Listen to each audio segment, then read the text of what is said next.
Universidad de Guadalajara, Centro Universitario de Ciencias de la Salud, y la Maestría en Ciencias de la Salud de la Adolescencia y Juventud presenta Estudios Ecológicos o de Conglomerado. Profesor Óscar Loreto Garibay, alumno Javier Muñoz Bernal.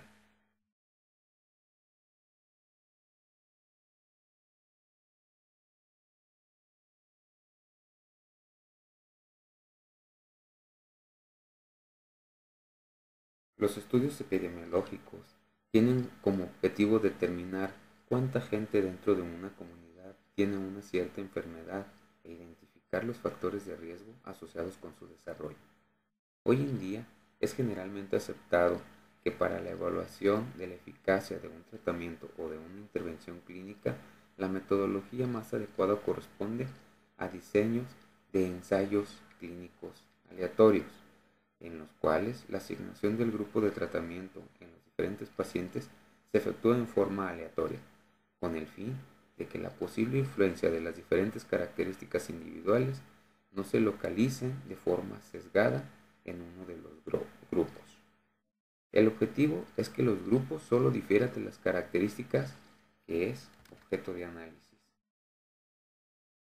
La característica que define a los estudios de corte es que los sujetos de estudio se eligen de acuerdo a la exposición de interés.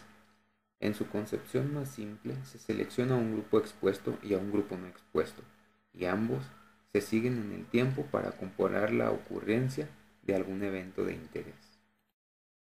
En teoría, los estudios de casos y controles se basan en la identificación de los casos incidentes de una determinada población durante un periodo de observación definido, tal y como se lleva a cabo en los estudios de corte.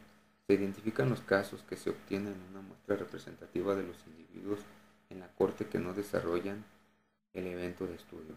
Esto último tiene el propósito de estimar la proporción de individuos expuestos y no expuestos. Estudios de encuesta o transversales.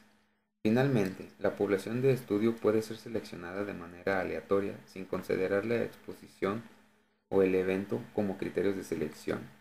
Se distingue porque se indaga sobre la presencia de la exposición y la ocurrencia del evento una vez conformada la población de estudio y que solo se hace una medición en el tiempo en cada sujeto de estudio. Sesgo. Un objetivo en todo estudio epidemiológico en el que se debe conocer la frecuencia con la que ocurre un evento o estimar la asociación entre los factores de riesgo y una enfermedad debe ser el medir y el calcular con mayor precisión y exactitud posibles dichas determinaciones. En otras palabras, la validez del conocimiento derivado de cualquier estudio epidemiológico deberá, en gran medida, a la ausencia de error y a la capacidad de estimar o predecir el parámetro verdadero de una población. En el contexto de la epidemiología, la validez se refiere a la ausencia de sesgo o error. Sin embargo, estaremos hablando de los estudios epidemiológicos de tipo ecológico o de conglomerado.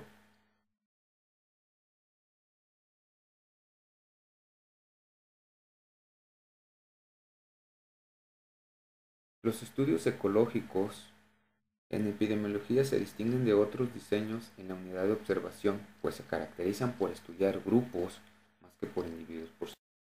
Frecuentemente se les denomina estudios explorativos o generadores de hipótesis, dejando a los diseños experimentales y algunos diseños observacionales las características de ser estudios etiológicos o probadores de hipótesis. A este tipo de estudios también son llamados diseños incompletos debido a que, por emplear promedios grupales, frecuentemente se desconoce la distribución conjunta de las características en el estudio a nivel de cada individuo. Estos estudios son normalmente delimitados geográficamente. ¿Cuáles son las ventajas? 1. Se pueden estudiar grandes grupos de población, pero teniendo en cuenta que se deben de estar bien delimitados geográficamente. 2. Relativamente fáciles de realizar, pues la visibilidad de estudio puede darse en masa. El número 3. Aumenta la variabilidad en exposición, ya que en condiciones en cada integrante de grupo será diferente. Y 4. Se puede tomar información de estadísticas vitales, como son morbilidad, mortalidad, servicios de salud, dimensiones ambientales o mediciones ambientales, consumo de algunos productos que lleven a sospechas de algún efecto, etc. ¿Y cuáles son sus desventajas? La número uno, que es una falacia ecológica, debido a que los grupos no son totalmente homogéneos, como al respecto a un estado de exposición y realizar inferencias causales, que está delimitado por una asociación que se realiza en cada grupo más que en un individuo. Es decir, no es correcto extrapolar datos de una población al individuo. El número 2 es multicolinearidad. Es difícil separar los efectos observados de dos o más exposiciones. Muchos datos no están disponibles cuando están agregados a la población. Y número 3, ambigüedad temporal. A menudo no se puede determinar si la exposición precede a la enfermedad. En estos estudios las tendencias es difícil de separar las influencias de cambios en un intervalo corto de tiempo de las influencias de un intervalo grande de tiempo. ¿Cuáles son sus motivaciones? Pues es fácil de disponer datos, como ya hablamos acerca de las estadísticas que han sido tratadas, en las que se encuentran la morbilidad, la mortalidad, etc. Y el número 2, la comparación entre diversas áreas permite la evaluación de múltiples niveles de exposición. Tipos de estudios ecológicos. Estudios explorativos, estudios de grupos múltiples, estudios de series de tiempo y estudios mixtos. Estudios explorativos. Los estudios explorativos se comparan las tasas de enfermedades entre muchas regiones continuas durante el mismo periodo, o se compara la frecuencia de la enfermedad a través del tiempo en una misma región.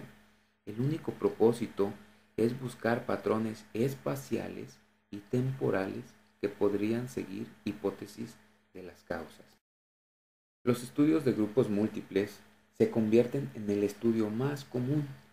Es un estudio analítico de comparación de grupos múltiples que evalúa la asociación entre los niveles de exposición promedio y la frecuencia de enfermedades entre varios grupos, comúnmente grupos geopolíticos.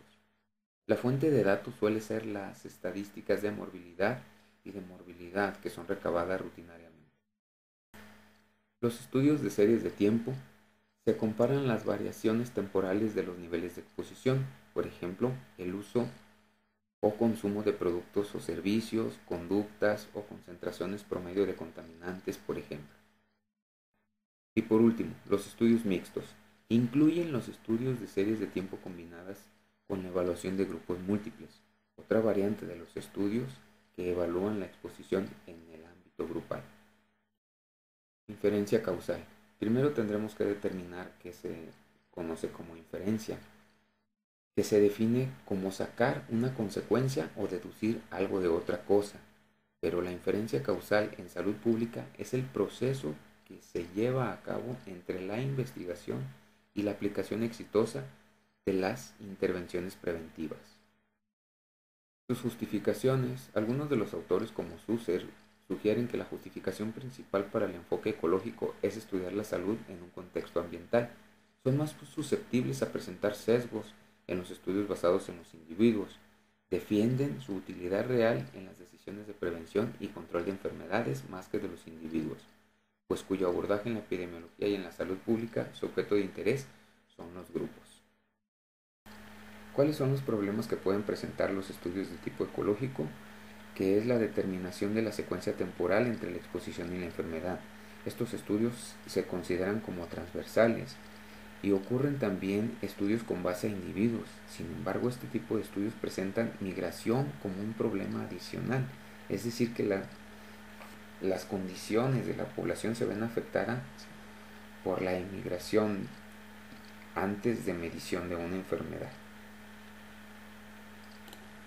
¿Cómo se realiza el análisis estadístico de los estudios ecológicos? Pues depende del diseño y de la distribución de datos que se quiera emplear, que aquí se asemeja a una distribución de Poisson, que es una teoría de probabilidad y estadística.